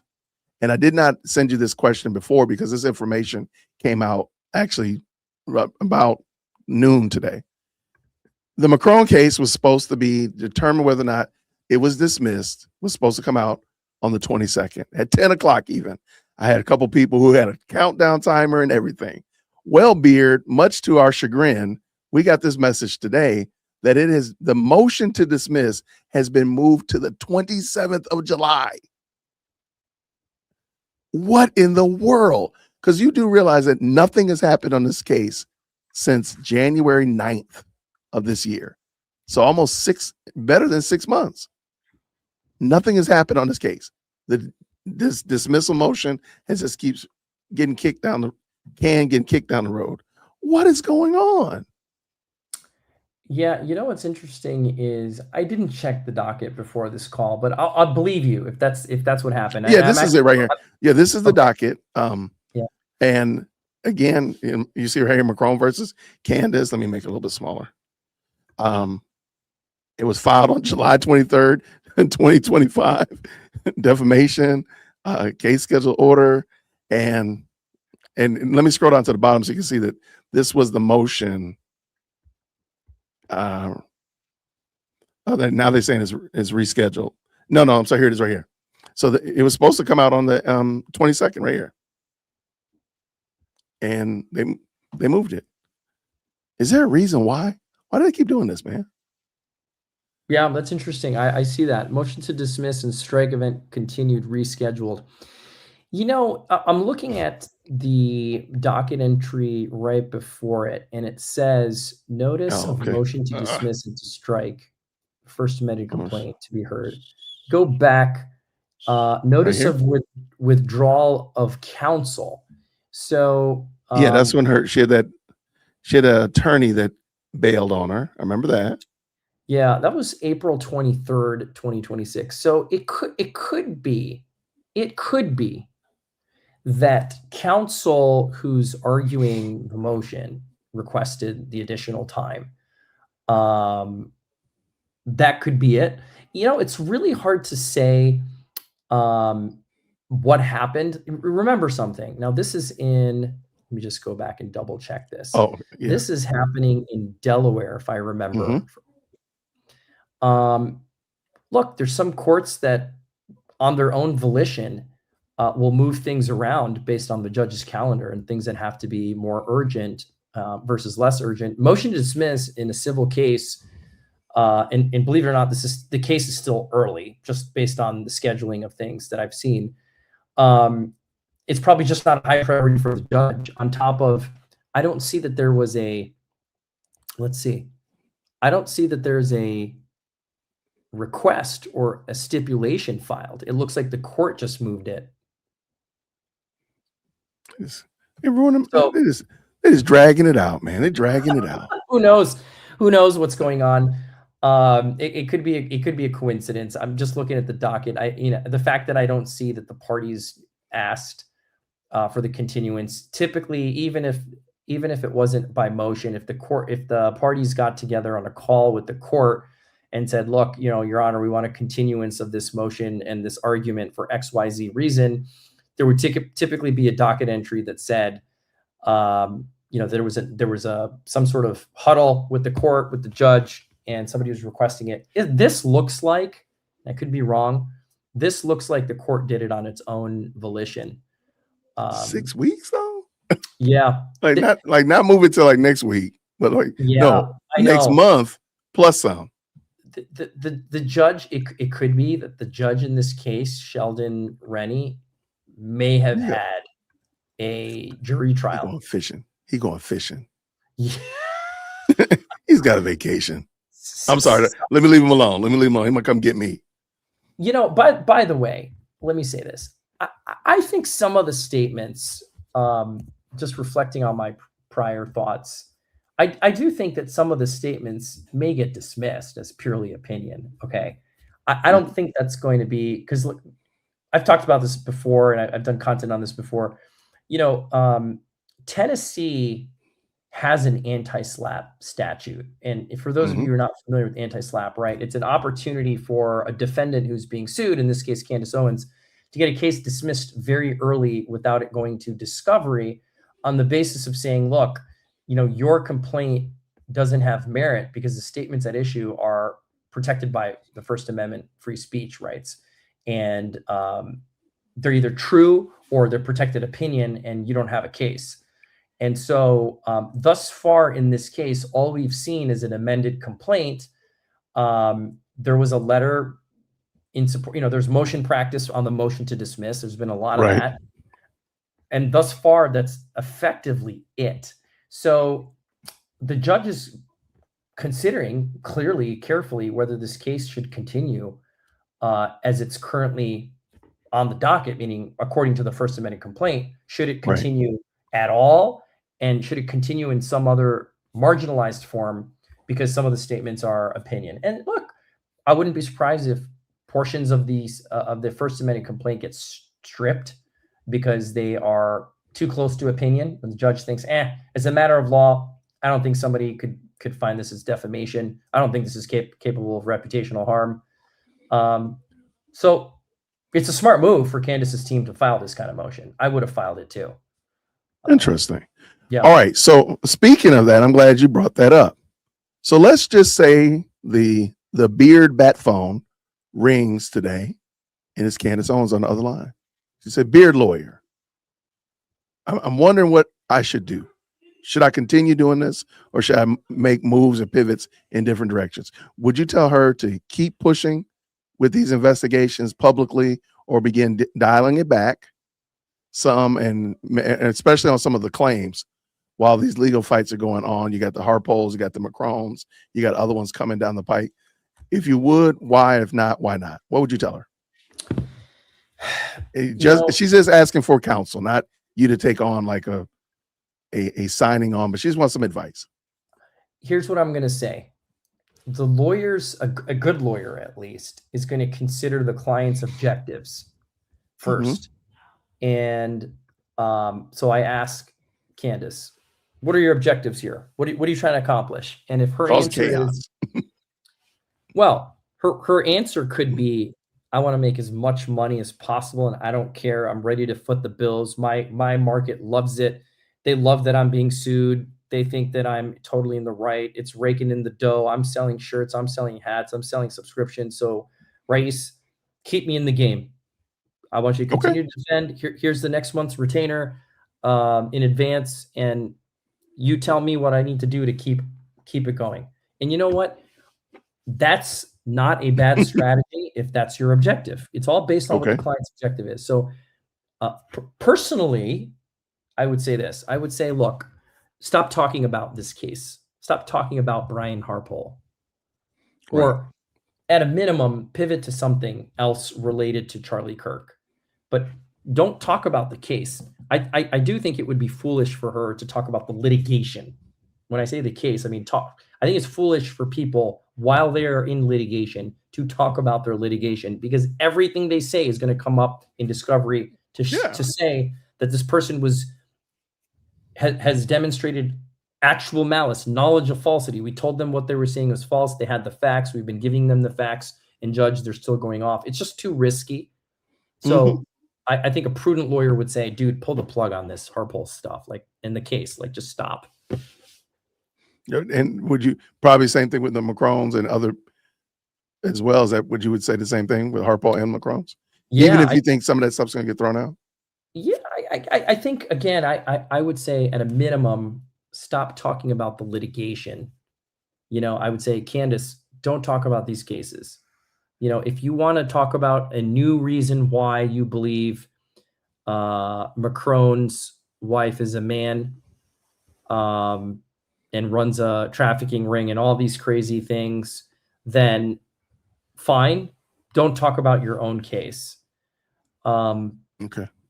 But the most prudent answer is just stop. Like, pull the plug on this stuff, man. Like, yeah, just stay quiet. I can dig that. I can dig that for sure.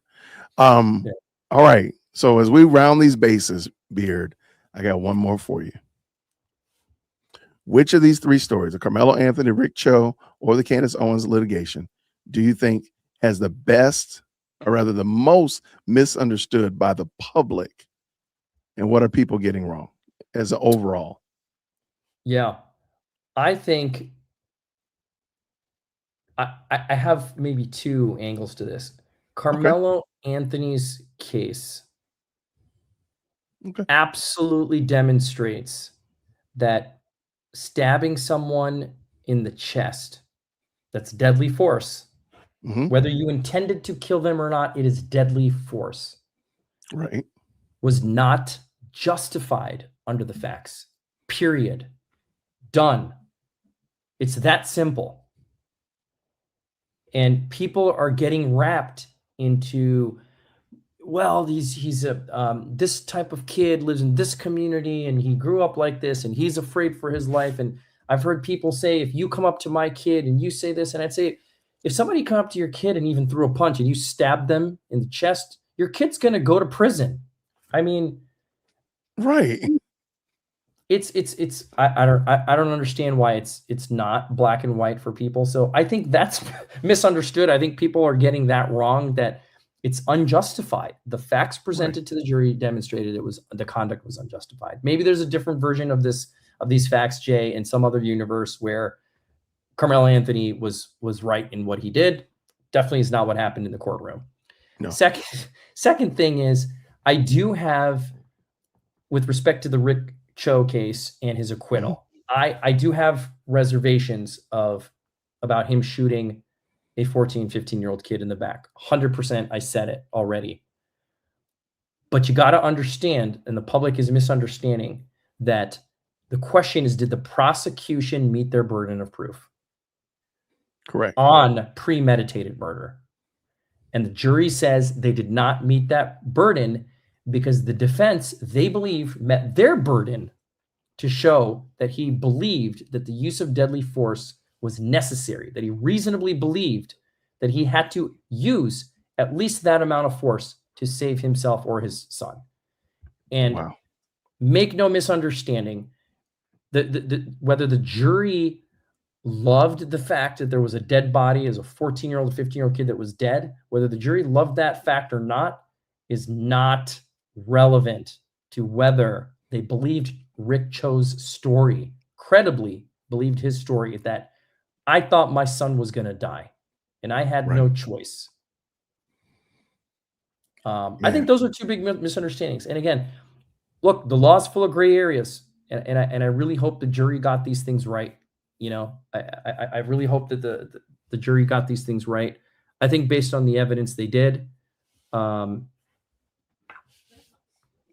right there with you. I guess my only thing, not my only thing, something I took away from this is we cannot try to conflate other cases and just make them a one-for-one, apple-to-apple overlay for another case. That's right. Even though there's some very key elements that are, there's a lot of similarities here that there's not, especially when we're talking about somebody 2 time zones over in other states, different complexities. I don't think we should do that. And that would be my only, not my only, but that's something I think people are misunderstanding. Like, don't try to make every case the exact same case. You're the George. Go ahead. You nailed it. It's easy to paint with a very broad brush. It's too easy. And the problem is when you do that, you fall victim to the lack of a thought process and thinking through issues. We live in a time, Jay, where it's really easy to kill people's ability to think analytically with key buzzwords. Yep. And we live in the headline era, and we live in the political era, and people can't think for themselves anymore, unfortunately. No, you're right on the button. You know, and I'm again, I prefaced this before we started. I'm not an expert in any of these cases. I'm not a criminal lawyer, but I'll give you the extent of my knowledge, and I'll give you my honest opinion. And I read the cases, and nobody is perfect. The law is not perfect. Trials are not perfect, but generally, the juries tend to get things right in these criminal cases because of the high burdens. And if you're going to put someone away for life or 35 years and charge them with even, murder or manslaughter, there is a high burden for a reason. And I think in these 2 cases, I think the jury got it correct. I'm not in love with the facts of either case. I feel more strongly about the Karmelo case, that the dude just shouldn't have stabbed the guy in the chest in response to a fight. I mean, he just shouldn't have done it. Yeah. I feel a little more regret for what Rick did. I really wish he didn't shoot this kid. I think the solution could have been different. But he believed he had to do what he had to do, and the jury believes him. I agree. No, that's great, man. Thank you. Now, Madison, shout out with the 10. She says this, and I appreciate you, Madison. Thank you. Has your guest, you're talking to you, heard of the former Bachelor contestant Clayton Eckhart and the other victims, Laura Owens case, serial pregnancy faker out of Scottsdale, Arizona? Is that in your wheelhouse? I've never heard of this. I actually have. And oh, okay. I have. Clayton was in The Bachelor one of these seasons. He's a reality star. And I looked it up. Okay. Unfortunately, I can't even say anything about this because of confidentiality, but I do know about this case. So I'll leave it at that. Well, there we go. Well, thank you. Wow. I had never heard of it. Wow, shout out for sure. And she also said I meant guest, not quest. Shout out. Thank you so much for that, Madison. I appreciate it. Now, April says this. I feel like the store clerk, we're talking about Rick Cho, should have called the police, not chased down a kid. I can't disagree. Yeah, I mean, Yeah. I can't think of anything in the store that was worth your son getting a gun pointed at him or you pulling out your gun, discharging it at a 14, 15-year-old kid. There's nothing in the store that's that important. If you got him out the store, get out of the store, lock the door, call the cops, send a tape. Yeah, that's just, thank you so much, April. I appreciate it. April also became a member. Shout out to that. Thank you so much, April. Welcome to the team. Now, also, she says this with Karmelo Anthony and Austin case, for one bad decision, both families loses Austin's family more because they will never get their kid back. No argument for me. Do you think, are you okay with the 35 years, by the way, Beard? You know, I don't know if there's a mandatory minimum sentence. You know, this gets into the question of the logic of the sentencing, and I might be speaking out of school in terms of, you know, whether it was a correct thing. Now, just from a rule of thumb standpoint, my feel on it is, look, if he has the opportunity for parole, he's a young kid and shows good behavior and can get out early and do his time, great. You know, and show rehabilitation, great, because he is young. 35 years is heavy, but so is stabbing somebody in the chest with a knife. All right. Under the circumstances in particular that it happened under. Right. Let me ask you this. Let's rewind, and instead of the blade going into Austin's chest, let's say Austin saw it coming, he put up his hands and he stabbed him in his hand.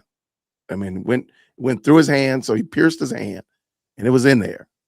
But what would Karmelo have been charged with in your estimation in that event? He shoved him, Karmelo, you know, stabs him in the hand. What would he have been charged with? I'm just wondering.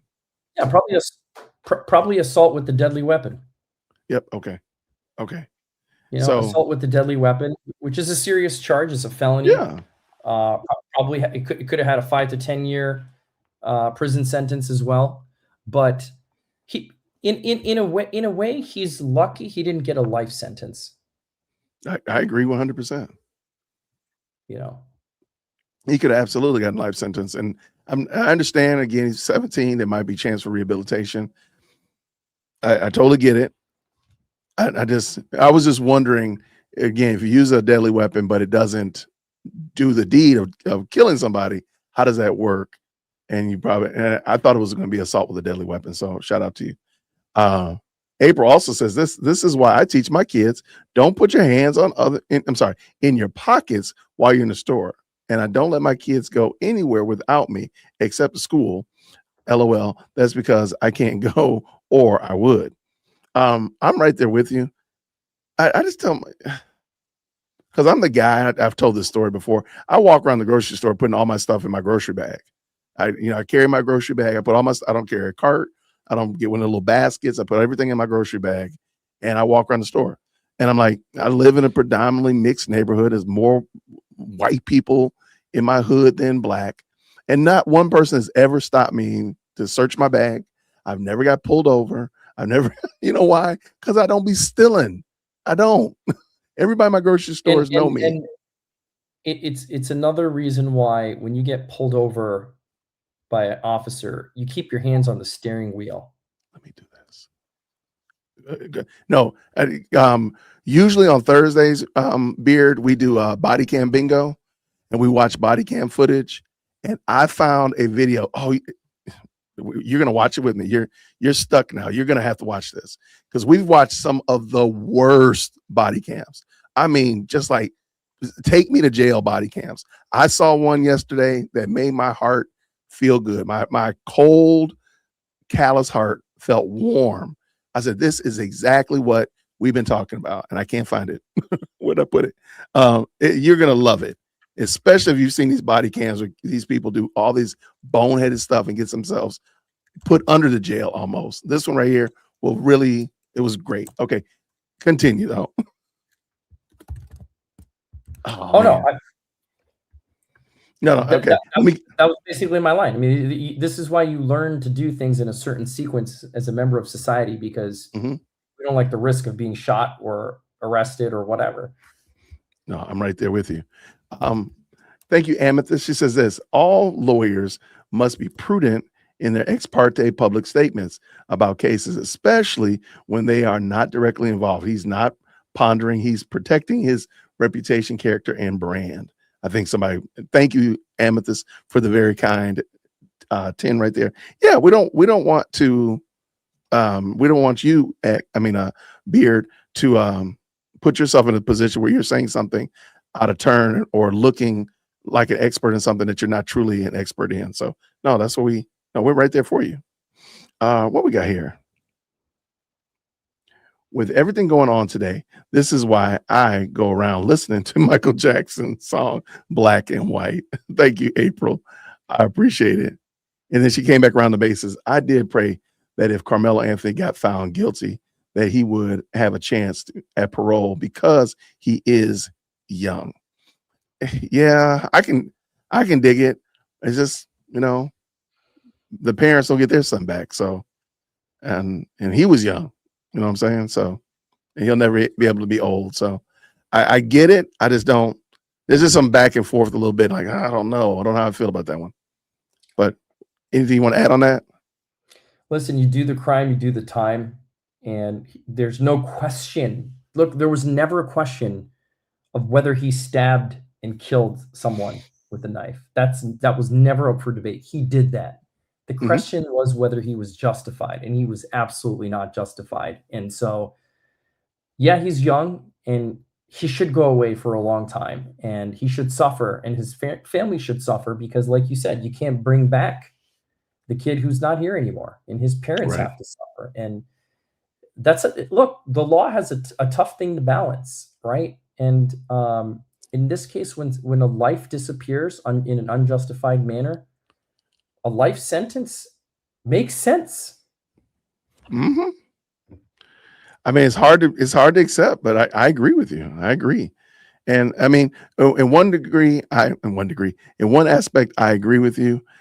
I'm hoping that he'll seek redemption and try to be offered, if he's offered parole, that he'll do something different and really make a change, unlike what his parents did, because I really think they dropped the ball in the beginning with that. Somehow another Beard, I don't know what I did that video. It was there's a school here in Albany, Georgia called the X School for Boys, and it's a private school, and a young man teaches these boys how to be industrious, how to build things, how to clean things, how to shop, how to manage their budgets. He did a video explaining what to do in a traffic stop, and it was so on the button. I'm mad I can't find it. I'm like, I thought I saved it for Body Cam Bingo, but apparently I didn't. But he does seen that video before, where he gets yoked out. He does everything wrong. Yeah. He does everything wrong. He even tries to fight the cops, and he gets arrested. And then he does it again, where he does everything correct. And I think he does it 3 times. And he did it kind of correct. Still got pulled out of the car, but then he does everything correct. Is perfect. And I like the fact that the Albany police work with him, and they're there. They're like literally doing this as if it was a real bona fide traffic stop. Lights on, the whole nine. And I don't know what I did with that video. Stupidity. Right. Wait, you saying I'm stupid? No. Sorry, bad timing. The traffic stop. No, it is right on the button. Hold on. I'm gonna look one more time, because it was a great video, and now I'm kind of mad. I thought I had it saved, but again, he just hit all the buttons of what to do in a traffic stop, and it definitely helped out. But now tell me, if you don't mind, if you didn't do defamation law, what form of law would you do? Man, that is a great question. You know, I would probably be um, an entertainment lawyer full time, and in a way, I am an entertainment lawyer because I work with creators and I help them advance their cause and their objective into feeding their creativity to the world. Okay. But the thing is, you know, I couldn't be a prosecutor. I couldn't be a public defender Really? because I would be so afraid of being wrong. You know, it's like you don't play with justice in that sense. And so, um, yeah, that's probably what I would do. Interesting. Okay. Okay. No, I can dig that. Work with creative people. I like it. It sounds like you enjoy creative. Now, being that you are a defamation lawyer, what would you say? Let's say that everybody here on the Best Live Chat on the internet was wondering what should we be doing or what should we not be doing, or are there instances where you see people being real reckless and they defame without even thinking about it? What would you say? Hey, this is something to do to make sure you don't end up needing to hire me to represent you. Yeah, I would say this. Look, don't put out content just to try to get likes. Be genuine. Okay. You know, have a cause. Try to add value. Ask yourself why you're putting out what you're putting out. In a world where people are filming everything, their dog rolling around in the grass. I mean, that sometimes that's better content than some of the things Candace Owens says, right? Like, there. Fair. My point is, ask why you're doing what you're doing and what purpose does it serve. I promise you, you'll be a better contributor to the content ecosystem. And I do agree that there's a market for everything. But at the same time, how are you serving people? At the end of the day, that's what we're doing, right? We're out here talking, adding value, conveying information that's valuable, whether it's entertainment, whether it's information, factual, newsworthy, whatever category it falls in. So that's my advice. And the other thing I would say, which is more sort of a legal hard line, is this. Don't talk about things that you have no business talking about. Okay. You know, Okay. stick to the facts. If you have opinions, make sure they're opinions. And if you don't know, talk to a lawyer. Very easy. That's reasonable. I can dig that. Yeah. I can dig it. What I can't dig is I can't find that video. So I can't find it. I don't know what I did with it. I'm dying over here. I found people commenting on it, but I don't want that. I want the. I'm surprised I had the video. Listeners found it faster than you. They might have. Now I think about it. I don't see anybody. If you did, if you're a moderator, put it in the group chat. But no, I like that. I like that. I'm just looking to see if they did. No, they didn't. But I do want to say thank you so much to SC Dog. Says this: if Karmelo continues to listen to his parents, he won't make parole because he'll never admit that he was wrong or show remorse. I can't argue with you. I mean, Yeah, I just wish he had just apologized, just said, "I'm sorry," or even if his parents had even, said, "Man, we recognize that our child has done something." Again, whether they intended to do it, nobody's arguing that. Now, we could have a discussion about why he had a knife at the track meet, but let's just pretend like knives at the track meet are normal operating procedure. We still have to admit our child did something wrong. And I think they would have went so far in helping their situation out. He done left me. But April didn't leave me. Thank you, April. Wow. You are definitely the stream sponsor, April. She says this: thank you with the 50. Sure, I look at everything, but I also am a mother of 32 boys. A mother of 3, 2 boys and 1 daughter and 1 girl. And sometimes find myself looking at it from a mother's perspective. But again, it goes back to how you are raised. How you raise your kids. Sorry. I know I'm being silly and this is serious stuff. No, you're right on the button, April. Thank you so much for the very kind 50 and for being the stream sponsor. I'm right there with you. It does go to show how you raise your children. And sadly, I don't know how Karmelo was raised, and sure we could have a discussion about that. But and I've said this before, he didn't have the emotional wherewithal to make a good decision in a key moment. And this generation, you know, and I've told people, I have teenagers. If you're raising teenagers right now, you are getting a master class in helping people, a little human, sometimes a big human, regulate their emotions, because they're just emotional wrecks. I hate to say it like that. And I got girls, so they get compounding their emotional wreckness. But you have to teach them as parents. My That's wife right. and I work to teach them how to manage their emotions and get themselves under control, because I mean, flying off the handle seems to be par for this generation's course. I agree. I agree with that. I hate it, but it just seems like, man. But all right, my friend, we'll talk offline, but we're gonna have you back again, because we got to get you back on here to talk about something. You know what? It'll probably be on the 26th of July, when they kick Candace's case all the way to next year sometime. I'm happy to do it. I'm happy to come back sooner. And you'll have to explain that to us then. Now you got to explain that. Like, why did they kick it to the end of the year? That's funny. Now, you said you would do entertainment law. Do you are you involved in entertainment, aka music and anything of that nature? Do you have any interest in that, filmmaking, anything like that out there in Arizona? Yeah, so you know, I'm a hobbyist guitar player. For anyone that follows me on Instagram, Really? Okay.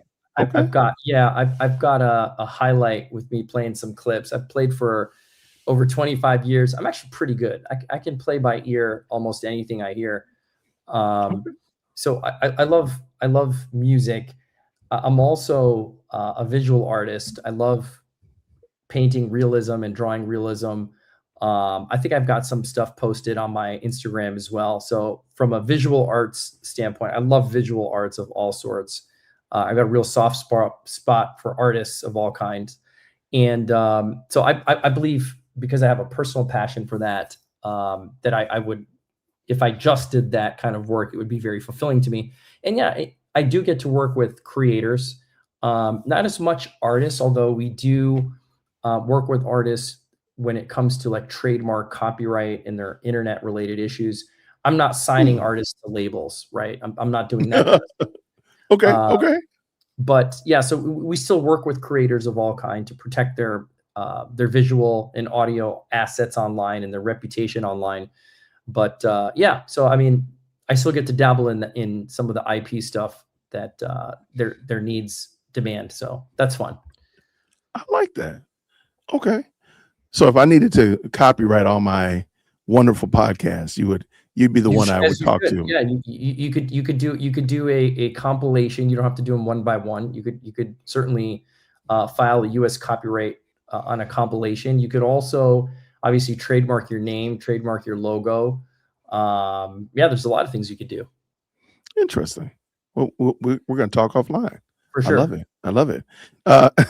Amethyst says this, shouting it out, and we'll end it here. No body cam bingo tonight with his favorite beverage and popcorn.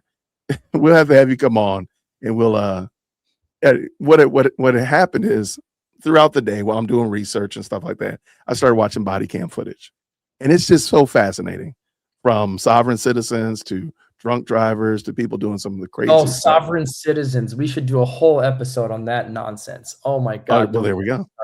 Okay. Well, now we know. All right. So we already know, when you come over again, we'll do body cam bingo, sovereign citizen edition. We love it. I mean, they're a hoot, man. And we're only arresting them in the cars. We haven't gone to like them acting crazy in court. So we can just do open up a whole new genre. And so we've actually had lawyers come on and explain like DUIs and what to do. There's a lawyer here in Atlanta. She's a fantastic lawyer, and she gave advice like, what do you do if you think you had a little too many, you get pulled over, this is what you do. But what you're not going to do is, if they pull you over, you're not going to take that car home. You can just give that up. That car is going to car jail, and you are going to take this ride. So just go ahead and accept it. So yeah, I would love to have you come on and we can do sovereign citizen, body cam bingo, or court edition would be crazy. But yeah, we just started doing it, and this, especially I'm down for that. especially when we were watching like Candace every day, because I used to do like, her show. I used to do a live reaction to her show every day. And sometimes it's like 2 hours of Candace, for 4 days a week can absolutely ruin your brain. So then we started, on Friday, just doing something different. We started Body Cam Bingo, and it's been a hoot. So yeah, I know you'll enjoy it. So I appreciate it, my friend. I'm gonna let you go because I know I've kept you way longer than I anticipated. But I want to say thank you. Thank you so much, man, for being so gracious to give us your insight and your opinions on these things. And of course, just steering us in the right direction and answering a lot of these questions. My pleasure. Make sure I didn't miss something. But no, I really appreciate it. And we'll definitely have you back on. Wait, I'm looking to make sure I didn't miss something. We'll have you come back on again soon. Now, enjoy your. You said you're gonna be here about 8 more days. You said of traveling, or no? I'm actually I'm headed out in 2 days from Albania. I'll be in Rome, and then I'll be back in Phoenix. So this is my last weekend here, and I love it. Well, man, have a fantastic trip, everybody. Thank y'all so much to the Best Live Chat. Thank y'all so much for stopping by. If you're coming from the Beard Lawyers channel, thank you for stopping by tonight. Please make sure you hit the like button, all that kind of stuff. Tip your waiter on the way out the door, all that kind of stuff. If you don't mind, if the mods could just make sure we drop Beard's channel in the chat one more time. If you're not already subscribed to him, please go by and check out what he's doing. Does great work. And then also we can remind him to, come for Body Cam Bingo after he gets back stateside. But I agree right there. Thank you, Beard. Thanks so much. I appreciate it. Let's get ready to get out of here. Everybody have a fantastic night. Enjoy yourselves. I will see you all tomorrow. It's Friday. We'll do Friday Night Lights, Body Cam Bingo. We'll do it tomorrow. Everybody have a great night. I'll see you real soon. Grace and peace. Take care. Thank you so much for tuning in to another episode of the Jay Whitt Podcast. If you enjoyed today's show, please do me a favor and hit me up with that 3-piece special. Like the video, subscribe, and of course, share it with somebody who would also enjoy this type of content. And make sure you leave a comment because I do pin the best comments to the top. So thank you so much for tuning in today. And until next time, everybody, grace and peace.